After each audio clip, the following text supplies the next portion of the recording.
Hello, my name is Marilu Mesaros. I'm co-founder and director of Ciclo, and I've been here in Punta Mona for a month. So today we're having this conversation with members of the community. Um, Punta Mona is located in the Caribbean side of Costa Rica, in Manzanillo, and it's a regenerative lifestyle center for botanical studies and design. And well, today we have four people: Lee, Jacob, David, and Charlotte. Here in Punta Mona, there are right now 14 people from 8 different countries living together. And well, here we have people from the US and from Canada. So first, we're just gonna introduce ourselves and maybe just like share what's your name, where are you from, and how long have you been in Punta Mona? My name is Lee. I'm from South Carolina. I've been in Punta Mona since March 16th. Hey everyone, I'm Jacob. I'm from Denver, Colorado, and I've been in Costa Rica at Punta Mona since February 29th. I'm David. I grew up in Washington State. I've been at Punta Mona for 15 months. I'm Charlotte. I'm from Montreal, Canada. I am 24 years old and I've been in Punta Mona for 5 months. So the intention of doing this conversation together is basically to share a little bit of this lifestyle that I've been able to experience in this month, and that this group of people have been like just like really digging in and like just like living it through these months. So it's beautiful. It's like weird. It has like many different ingredients happening, and like we just wanted to share that inspiration and that like model and lifestyle, like a different alternative living. So the first thing that we wanted to share is like, what was your motivation on coming to Punta Mona, and also things like starting this lifestyle that you are having and living right now? For me, I've been living this lifestyle for the last 5 or so years, kind of moving from regenerative community or organic farms. And I've always seen Punta Mona. I met Stephen Brooks in 2013, and I've just watched Punta Mona. I'm like, I really need to go to that place. I resonate with the jungle. I resonate with the message. I also resonate with the reef, and everything that is here.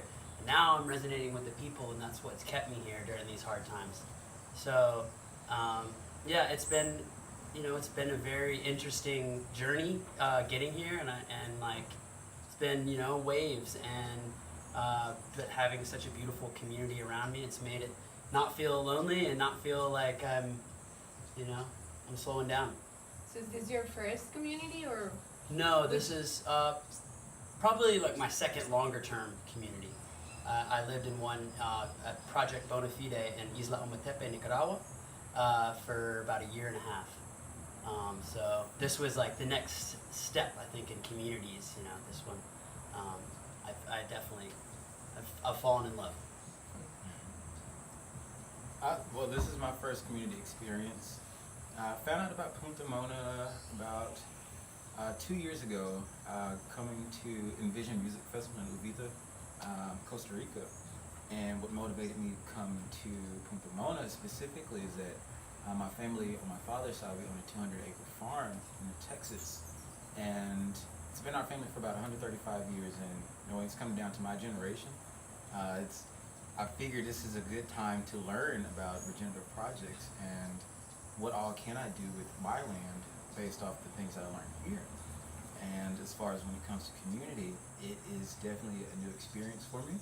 You really learn how to be your vulnerable self and how to really own yourself at the same time. There's, for the lack of explicitives. But yeah, it's a beautiful experience, especially like Lee said, during this time of a good standstill in life. We've all been able to come together and cultivate different parts of ourselves and cultivate together. You've stayed like the whole season of COVID together, right? Mm-hmm. Like, yeah. Good place to be. For me, I knew very little about farming and what regenerative living even meant. was craving people and community. I've lived in community before. I kind of left my community, a long-term relationship, and hit the road, and was just like reached a point where I was tired of being by myself and really wanted to be around people again. And I just kind of happened upon this place. And I came in for the day, check it out. I just hiked in through the jungle, and I was just like, oh, this seems really cool. And the more I learned about the values of permaculture, it resonated with the values I already had. I just didn't have any words for it. So for me, the people is what brought me here, but the lifestyle is what's kept me here. I'm a scuba diving instructor, and I was teaching in Mexico last year, and I was really diving into the underwater world and the nature and the biodiversity over there. And I saw how climate change really impacted the reefs and the communities. And I wanted to learn more about how I could live a more sustainable and regenerative lifestyle. And Punta Mona came up, and it's been such a beautiful experience to really dive into the land instead of the underwater world and learn how to grow plants and work with them and get to know them on a more deeper level. I was thinking on what you were saying, and maybe it's not clear for everybody what does it mean to live this lifestyle, so like maybe like you were saying, like I stood because of the lifestyle. So do you want to describe a little bit of how the daily activities happen here? Yeah, I'll start with just kind of speaking to like learning about what regenerative living is. It's I'd heard a lot about sustainability and this idea of kind of making sure we're not causing more problems, but as we see, like we've done a lot of harm, in the last few hundred years, and regenerative living is about doing more than our fair share, and actually rebuilding some of the things that we've diminished as people, and that now just doing your part to stay the same isn't enough. We need to give back. So here, it's really about I think maybe Lee could speak better to the lifestyle, because you've been living it for a long time, and the on the ground thing is where you are just like you are in your element, and it's so like you are one of my inspirations here for sure. Thank you. You as well, all of y'all. The regenerative lifestyle is not easy, but it's something that at the end of the day you go back home or go back to your bungalow, jungalow, whatever you want to call it, you feel more full.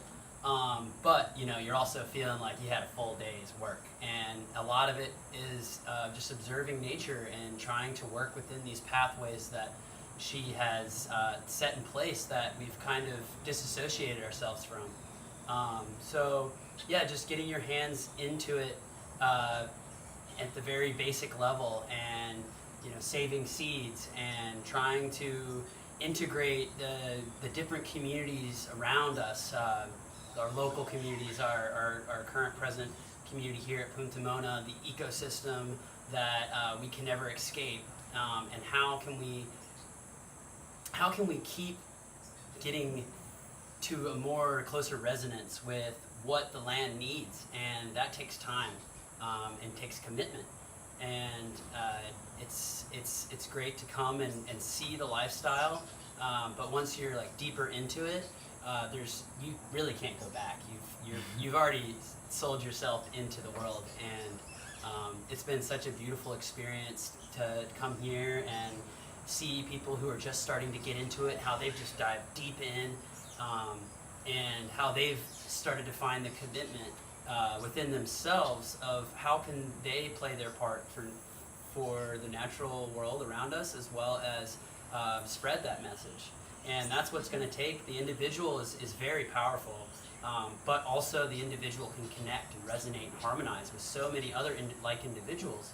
And so just getting the message out there is part of it. And I noticed along the way, for me, a lot of people kind of had their doubts about what I was doing, or they had their judgments of like how I did it.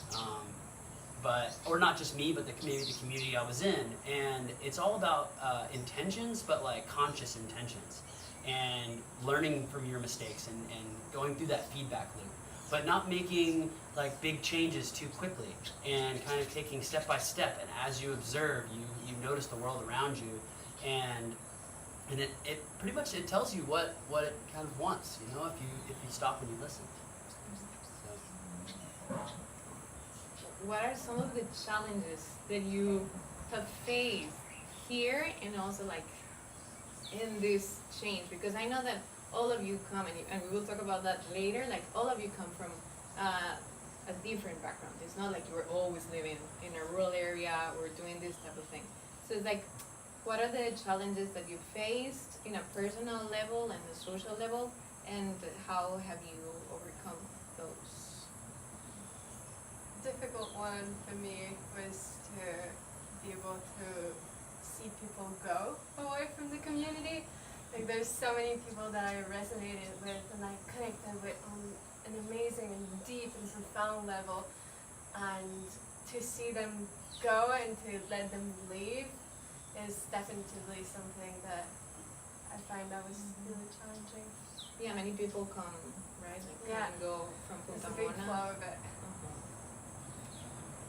For me, these people have come and go in my life in communities I've lived in, but it's somehow like the people that mean the most, they always come back, or at least now we can communicate with Instagram and Facebook, and I still feel like I'm still resonating with them, and I'm seeing what they're doing.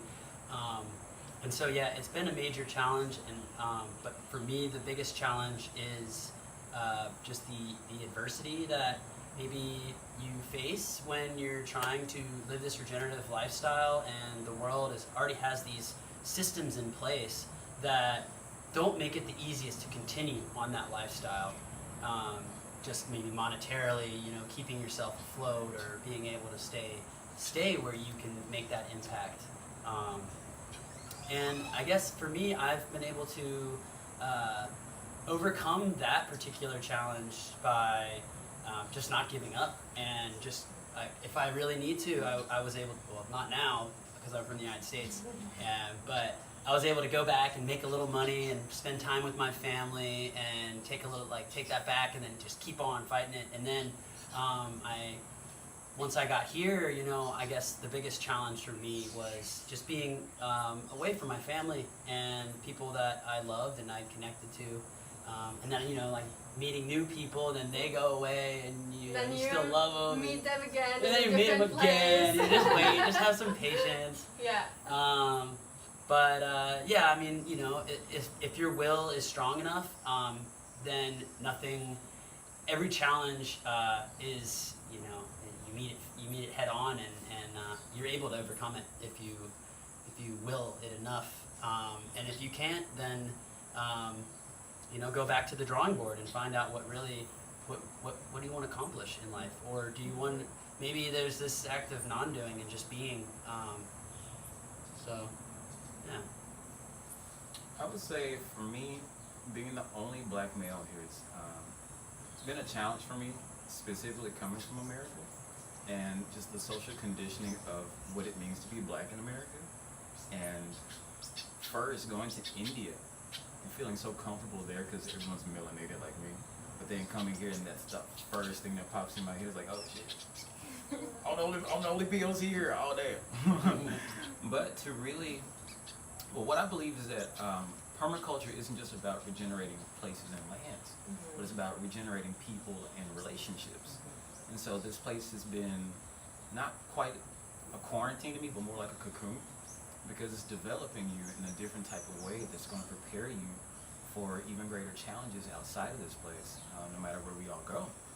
And so to actually sit comfortably in my discomforts and to see whether they're coming, you know, from me, from my environment, or is it just some trauma that's been like I haven't processed. And so to be here, it's been healing, and to realize, like, yeah, granted there are a lot of things going on back in America, and I wish I could be there to like advocate on the front lines and protest, this is my own way and form of protesting, because the question I always had for my family was, and this is just so ironic that this happens, is what if society collapsed? What do we do? My first thing was, I go back to the farm, just start learning about farming and all this stuff, be good. But lo and behold, come March, everything shut down. And where am I? On the farm? Exactly. Exactly. But what this also teaches me is how to communicate through challenges, because even though I have so many cousins, you still have to learn how to communicate. So another thing I say is communication creates community. Dave is our volunteer coordinator. And something that he strives for is, before he, puts himself in the situation in between conflicts or, different views of, community members, he makes sure that we talk directly one-on-one, because, that's like, I'm gonna go tell mom and dad this is what's going on. We're all adults. So, therefore, as adults, we should at least try to come to a common ground. And if that can't happen, then that's when we go and reach the higher ups. But that's been just, this place is like a microcosm of the grander picture of the world. And so, for everyone, this is it's showing their lights and it's showing their shadows and the things that they need to work on. And for me, I believe, right now, this is the prime time. Everyone's having this, because the world is in a pause, you have this time to actually tune in order to tune out. And so what the external world looks like really depends on what your internal world looks like. You can't change the world until you change yourself. And that's what we're all here doing right now. And so, we're all trailblazers in our own worlds, and we're preparing ourselves to be those leaders for whatever may happen after and during while we're in this place. Yeah, so it's not only about the land, but also about the relationships between you and your individual Ecosystems. sharing and coexisting. Yeah, and that lesson is taken a while for me to learn, like what you're speaking to about understanding conflict differently. Coming from the States, we're so used to just passing on conflict up the ladder, like someone else deal with this conflict. I'm gonna send it, tell mom and dad, tell HR, these things, and Karen. and I came in thinking that almost makes sense. So you can be a bridge and kind of help with this, but I realized actually you become a dam. You are in between the situation more than you are facilitating it, and actually encouraging people to deal with their problems directly builds community in a deeper way, and builds accountability and responsibility. We hear we're not, it's all integrated, like your social life, your work life, your home life, it's just life here. Like you're not going to work and then coming home, and so you're always around the same people, and that holds you accountable in a different way. And for me, the other big challenge is just what you spoke to, commitment. Like, it gets uncomfortable. And there's a point where you're here and it's like, almost like the novelty wears off. Like when you're just like learning all these new things and it feels new and you're like, wow, I'm doing all this for the first time. It feels very expansive. But then it's like, no, you keep doing it. It's not about it just feeling great all the time. It's about continuing to show up and work through that discomfort and have it come back around. But that's where for me, like, just doubling down and kind of allowing myself to be uncomfortable, allowing that to just sit there, and it moves, and eventually, like, it has felt like it's all just life now.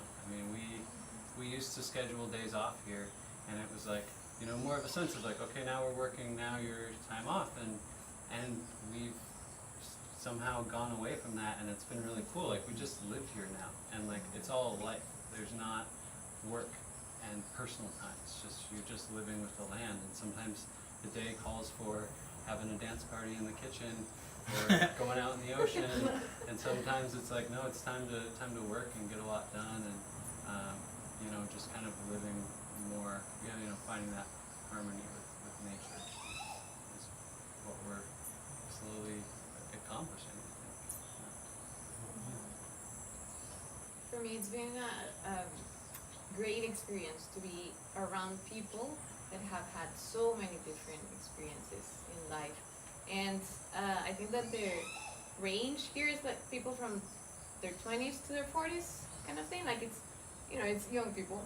And like you've gone through so many things already, and you had these like deep questions and deep like like ideas and everything. So for me, it's been like super interesting experience. So I would like to ask you, how do you feel like this regenerative lifestyle has like blessed you in a way, like, or what are the takeaways from all these that you've experienced so far?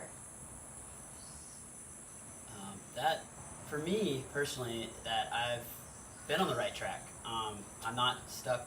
I know there's a lot of my friends and family that are stuck at home right now, and it's really hard. They can't communicate with their friends. They have to wear masks all the time. Here we're all quarantined together, so we know what the interactions have been, and that I'm here and still able to continue moving forward and learning every day and planting and growing, and I have this like freedom of thought and freedom of space, as well as these other beautiful people that have like their own shared experiences, and then like at the end of the day or just throughout the day and night we can come together and we can share them, and then we all are in this like constant state of growth, as we always are. And maybe some people might feel like things in their life have been put on pause, but that's maybe a time to come back more introspectively. So I just feel very blessed to be around such beautiful, like-minded people, but also differently minded people, so that we all just add to this collective organism and lift each other up. And when you need that personal day, nobody's like, well, where's so-and-so? They understand that people take their personal time when they need to.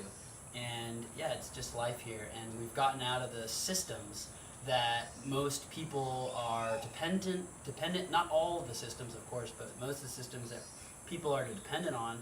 So we can kind of see what it was like where before humanity messed up and made it too complicated. I would say learning the difference between accepting, tolerating, and understanding people. I'm really grateful overall for this whole quarantine situation, because usually this place, like we said, it's a constant buzz. It's like, we got workshops going on, we got yoga teacher trainings, and everyone, like volunteer staff, are always just running around. You get a nice little chit chat here and there, learn about like what everyone's life is like, but everything stopped. And so then it's like, oh snap, like, who am I really living with? Who am I communing with here? Like, what's going on? But I once heard someone say, when you accept and tolerate someone, or you look for the acceptance or tolerance, you don't see them as your equal.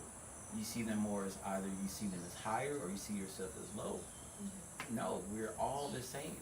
And so when you learn to understand someone, you're learning what their strengths and their weaknesses are, and you learn how to maneuver. You learn how to go with the flow and grow with that flow. And so in my meditation classes back in Colorado, I use the whole metaphor of we're all different gears in this machine called life. And so my fingers are, these are all of my good points, but my dips and my whips, these are my flaws.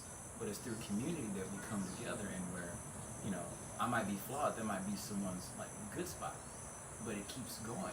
But the thing is, we don't know who's keeping this person going over here. So if this stops, this lags, which stops this. And so the whole machine gets awry. And so here, like, that is the blessing about being here at Punta Mona, is that we all understand that, right now life is heavy. And the way we all perceive life is different. Like tomorrow, for example, marks 5 years that my grandfather passed away, my mother's father. But it's also my other grandfather, my father's father's birthday. So it's just like, I don't know how I'm going to feel tomorrow, but I understand that within myself. And so knowing, I might need space, I might not, don't really know, but knowing I do have this community to support me in however I may feel. And that alone, that's a true gift because, you know, back in the States when everything is normal, you got to go to work and you got to fake the smile. But learning, being here is that, you know, I've come to understand this whole term of toxic positivity.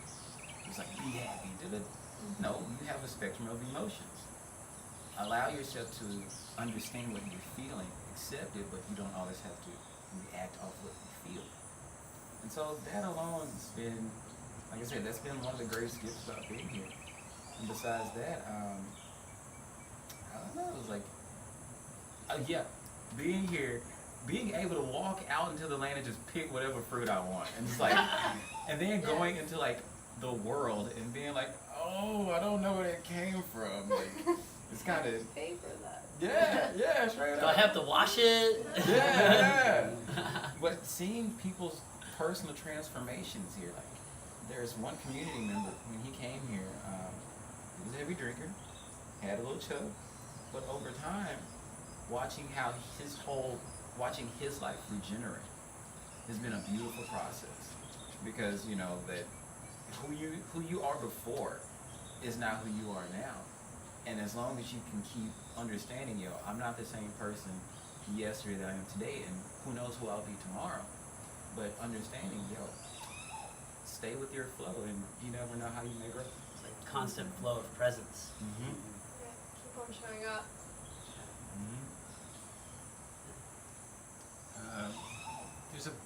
For me, it's this big shift in this idea of independence. In America, like we're very much taught this ideal of independence and being totally like self-sufficient and not needing anyone else, and you know, we kind of demonize a concept of codependence and this idea that like you should be able to do it all by yourself. And this place has really shown me that like interdependence is not only better, it's natural, and it's like you said, you're able to support each other. It's unrealistic to think you can meet all your own needs all the time, and to strip away those base needs of human connection and support. So getting to be held by a community is transformational, and has been a huge teacher to me. And like you said, just watching people grow here is like the biggest gift for me, and just getting to witness people come in and just have their own transformation and realize like we know how to heal ourselves and we know how to go through that process. We just need space help for us, and that gets to happen here. I mean, we get to like with this different model of living, it's a model of empowerment and trusting each other, and it's amazing to see how like when we strip away these structures that we think are keeping us in check, we actually have a lot more energy to give, and we're able to give from an even stronger place, and we have like our well is full, so we can fill up each other and show up and support each other, and rest when we need to rest, and not feel like we need to do something outside of where we're at in each moment. So it's like such a plant. blessing. And the diversity of everybody, you know, we're all adding something different. And like they say in permaculture, diversity breeds resilience. And by having people of all these different backgrounds and nationalities and sexes and races and all these constructs that we've given to different humans, we realize, we're all basically from the same source. And once we really dive down into ourselves, then we can dive into each other and resonate in this great circle that we call life, and we can't get away from that. I think a lot of systems have kind of pushed us away from thinking that way, and being here, it just comes naturally. I agree. For me, Punta Mona really shifted my way of seeing education and educational center, and how to share knowledge and how to learn and how to teach, really. I was never really resonating with the school system back in Canada, just like sitting in a classroom and taking notes and watching dioramas and like listening to teacher talks in that like really small cubicle and for a few hours and then go out for 15 minutes and then back inside again. Like, no, I needed something more hands-on, like really getting out in the field, getting my hands in the dirt, and like sitting outside with the plants and really getting to know them and trying out, like planting a seed at that place, like, oh, let's try to plant a tomato over there, and just watch it grow and then see that it's not working. Okay, why is it not working? Let's go investigate, you know, and try to really push the thought process a little bit further than just questions on a sheet of paper, you know, really creating that deeper connection with the subject that you're studying rather than only having it in manuals and just talking about it. So that really created a different way, a different model of learning and growing. And that doesn't only apply to the permaculture side of the education that is going on here, but also very much about the how to cook in the kitchen, you know, and the how to just be human, and how to create relationships with other people that come from such different backgrounds in different countries. And it's learning about so much more than just plants. It's like it comes from a deeper sense of observation and kind of judging with, observing without judgment, and seeing, for instance, maybe you have a oak tree in your backyard, and when you go to look at the oak tree, you're coming in to see this oak tree not for what it is, but these files that you've created for oak trees, and the oak tree file. And you know, the oak tree, we know it's good for habitat, and it's got a good shade, and it's strong wood, but we're not seeing it for what it is. And so when you get deeper in and you start delving in with your hands, and you start just sharing time with your fellow people, you really start to see who they are for what they are, and not these prior conceptions of what you thought that they would be like before you come into an interaction. You get to the essence of it. Yeah, exactly. Yeah. The last question, I think it's beautiful because we've all been there in certain moment. Like for me, deciding to come here, or you know, like sell everything and like go and start this nomadic adventure and looking for these lifestyles is something that had taken me like so long to really like just make my mind and do it, you know. So it was like a big challenge. In what I would like maybe that we could talk about now is like, how was it for you? Like, what were you doing before this, and how would you, to give some context, and what would you advise that person back then? What would be the piece of advice that you would give to that person back then before starting this whole process of this lifestyle?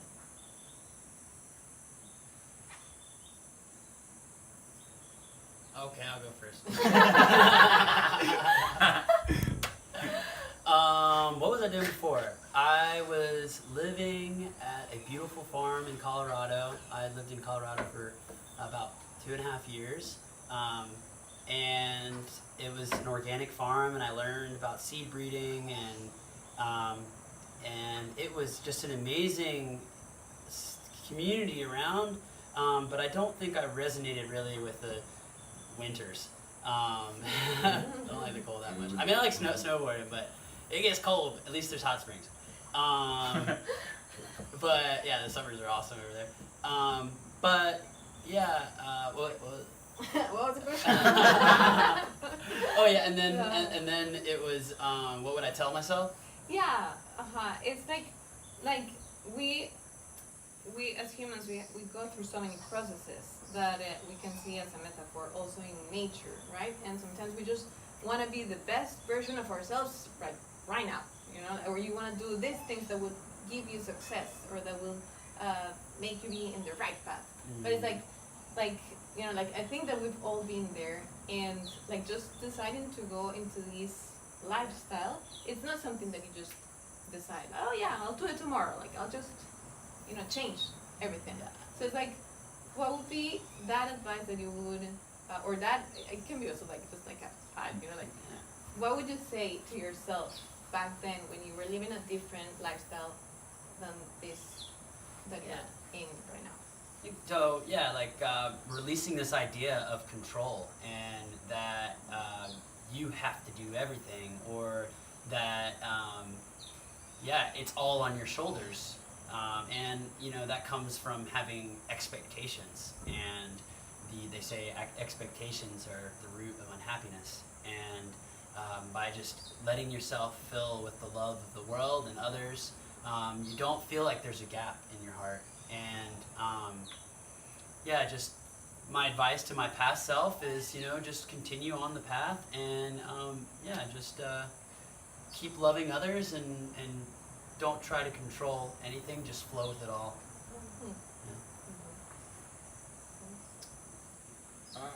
Well, I spent the last 6 years in Colorado learning about mindfulness meditation and working in the cannabis industry.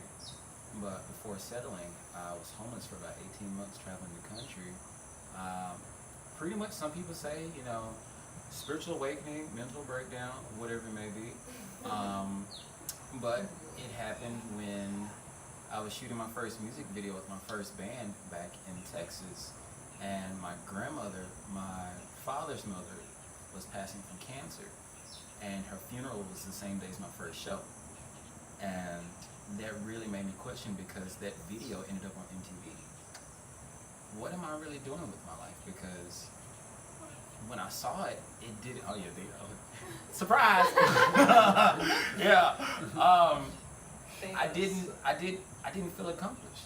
Like I just felt like it was a check mark on some goal that I had, but it was more like I was scared to take it, because I felt like someone was putting an identity on me, and I didn't know who I was.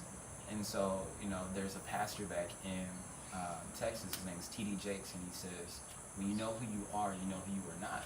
But when you don't know who you are, people will make you anything. And so, not knowing who I was, I followed my faith in the fact of, I grew up in the Christian faith, family was pastors, and hearing the stories about the 12 disciples leaving family and friends, reputations, and following Jesus for like 2.5 years to find a deeper truth in life. And so my whole thing was, this is what I truly believe in, and this is my faith. Fuck it. Excuse me. Forget it. I'm gonna let all this go. And it says in the Bible that those who give up mother, father, sister, brother, and lands for my name's sake shall receive 100-fold. It was like, okay, this is what I believe.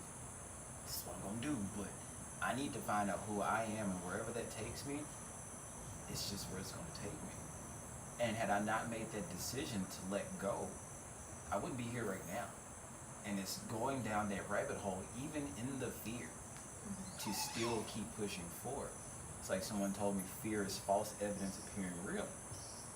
And to really understand it, you project your fears, and you project it on your environment. And so what you feel internally, again, that's what's gonna manifest itself externally. And so I would literally, what I would probably tell myself, back then is like, yo, keep going. It gets so much better. Bro, just wait, bro. Just wait. You doing music videos, you about to be a farmer. Like, nah. But what's cool about this whole thing is that, the Bible has so many different metaphors about farming that I did not understand until I started this whole journey of farming. Like, granted, farming's it's in the ancestry of both sides of my family. Again, like, we got Grubhub, we got Uber Eats. I ain't really got to worry about that. But to actually, be like, yo, in about 3 or 4 months, I'm gonna have some corn. Yeah. Yeah, I got corn, but it makes you appreciate and be grateful for the corn, because you knew you put your energy in there. So what I would tell myself is, keep going, because it gets so much better, Like, something I always teach in my meditation classes is remember the 3 B's, 3 C's, 3 T's. Three B's, breakdowns before breakthroughs. Things will always break down in your life before things break through into your life. Three C's, communication creates community. So you have to talk to people to build people, to make people. Even a smile speaks 1,000 words. And then the three T's, tact, timing, and tonality. So what you say, when you say it, how you say it, changes the world around you. But the key to these things is vulnerability. So how transparent are you willing to be to manifest your visions into reality? And being here, well, not even just being here, being able to be vulnerable has opened so many different doors for me. To be able to be confident in expressing my personal truth, and to see how it's so receptive to so many people who are uncomfortable with truth, and not just with truth, but with themselves, and understanding the differences between their facts and what truth is. It's like, you know, one candle can light 1,000. You know, all it takes is a spark. And so, you know, we are all that spark, but do we all understand the candles that we can light? In France.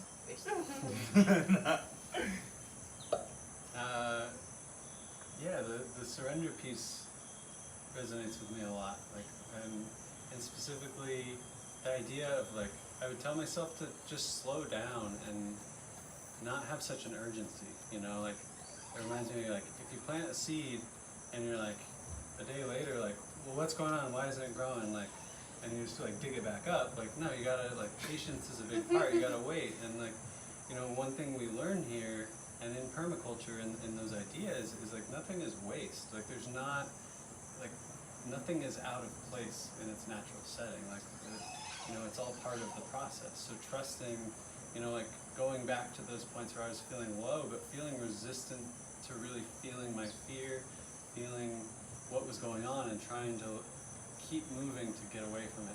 So to just tell myself, just slow down, like, let it wash over you, like, this is part of it, like the decomposing, that breakdown before breakthrough, like, it's all part of the process. No, there's not parts of the process that are bad and we need to get rid of, and parts that are good within ourselves. Like, it's all included. Like, it's just continuing to build that trust, like, just like loving myself. It's just like, it's okay, like, let's stick with this. Like, it'll grow. Absolutely, I resonate so much with that. Yeah, and to make another permaculture analogy, so not every plant flowers all year long. It takes time, and I guess the advice I would give to myself, if I could just talk to myself a few years ago, is to find a way to dance with the flow of life, and not just, like, resist and try to hold on to, like, what's going on, or, like, try to go quicker than it is, but really finding a way to dance with it. It's like a river, you know. You don't want to try to hold on to a rock, and you don't want to try to swim backwards from the flow of the river. No, you want to just be able to let yourself go with it and find a way to guide yourself towards the part of the river you want to go to. So being able to really visualize it and create it and ignite that fire inside of you that wants you and drives you to really go to that place. And yeah, just trust the whole process. Actually, scratch that. I changed my answer. I would tell myself 8 years ago, bro, read The Power of Now by Eckhart Tolle. If I read that book 8 years ago, I would still be on this track. But it would have been more laser sharp. Honestly, I do believe so. So yeah, read The Power of Now, Eckhart Tolle. Well, I don't know if anybody wants to add something else. If not, we could continue. It's so beautiful to talk to you, and from my side it would be just like, you know, I'm leaving on Saturday, and for me it's just like, just give yourself time to experience life from a different perspective. It's just amazing, and having like the sea and the jungle and just like this like rooted place in nature, which like we are the visitors, we are the ones coming and going, but nature is like just here, like just waiting to embrace us and to also to kick us out, and everything is like just wonderful. Want to So, taste you. Well, So- we kind of are nature, so it's like we can never really separate ourselves from it. Maybe in our minds that we can, but I like a quote. There's no big or small on the earth. There's no fast or slow in the blue sky. That's from Mendes Soru Fukuoka. But it just makes me think back to these conceptions of how we perceive all these constructs of speed and large or small and good and bad, and nature doesn't have those concepts. Mm-hmm. Nature doesn't see us as separate from nature. Mm-hmm. Nature's just reacting with the processes that maybe we are affecting as a species or as a person. So yeah, I see you coming in and putting your energy into the land resonates with that. And so a piece of your energy and a piece of yourself, your skin cells obviously does, it's going to stay here, So, yeah, we appreciate your energy. Nice. So what would you tell yourself years back? phew. Wow, you put me on the spot. Pop quiz, everybody. Yeah. What would I say? Maybe like the thing that comes to mind, and that is like bumping in me like very hard, is just like grace and softness and tenderness when thinking about truth and love. Like even truth and love can be harsh and harmful if you're not graceful enough with yourself first. So for me, it's just like I've been very hard on myself in the past. So I think that's one sweet lesson that I've been learning and trying to just apply to myself and to other people. Yeah. Beautiful. Well, yeah, I hope that that we could have more times like this to talk and to imagine other lifestyles. And I love this idea of thinking about this world that we sometimes stop thinking that it's possible. Like this utopia of something different and something that is kind of out of what the system is already laid before us. And I just think that these opportunities to share are beautiful to see that it exists on each one of us, and that when we put it together and we start living it, it just like starts happening also. And I think we've talked about this, like we don't maybe need to change the world, like just live different lifestyles is good enough to be in a different world. So yeah, thank you for watching. Thank you for sharing, and that's it. Pura vida.